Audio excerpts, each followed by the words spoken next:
सुंदर महिला ने हमला शुरू कर दिया। दो विशाल अजगर तेजी से आगे बढ़े। दीवार गिर गई। अजगर पास आने लगे। होरस ने दौड़ना शुरू कर दिया। काला अजगर जोर से गरजने लगा। योजना थी कि एक एक को निपटाया जाए। अब यह मुश्किल हो गया था। सफेद अजगर ने मुंह खोला। उसने खट्टा भाप छोड़ा।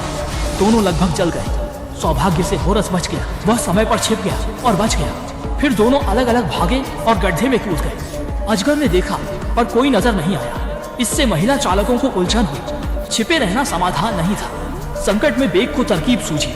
इससे अजगर को मात दी जा सकती थी। वह बाहर निकला और दीवार के नीचे अभिवादन किया। अजगर उसकी ओर आकर्षित हो गया। होरस ने मौका पाकर काले अजगर पर भाला मारा। मोटी चमड़ी के कारण भाले का असर नहीं हुआ। होरस गिर पड़ा लेकिन फुर्ती से बच गया। वह सफलतापूर्वक बाहर निकल आया। बेग पहले से ही सफेद अजगर से बच रहा था। संकट की घड़ी में होरस ने मदद की। वह एक पत्थर पर चढ़ा और छलांग लगाई। वह सफेद अजगर पर कूद पड़ा। फिर उसने चालक को मार डाला और खाई में गिरने वाला था, लेकिन तेजी से भागकर वह बच गया। उसने सफेद अजगर को मार गिराया और तभी काला अजगर फिर से आ गया। अचानक एक सुंदर महिला आई और उसने बिना डरे कदम बढ़ाए, जिससे काला अजगर शांत हो गया। उसकी एक नजर से ही अजगर भून गया और उसने उसे अपने प्यारे को भेंट कर दिया। उसने अजगर को मारकर प्रिय को भेंट किया। वह प्रेम की देवी थी। होरस की मंगेतर थी। प्रेम की देवी बोली, सेठ की तानाशाही सहन नहीं। वह होरस की मदद करने आई। उसे सेठ का शासन खत्म करना था।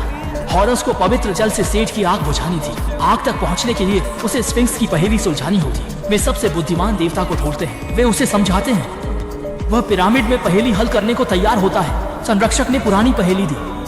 बुद्धिमान देवता ने निराश नहीं किया। पहले दो उत्तर गलत थे। स्फिंक्स गुस्से में आ गया। उसने होरस पर हमला किया। होरस लगभग कुचला गया। फिर सही उत्तर दिया।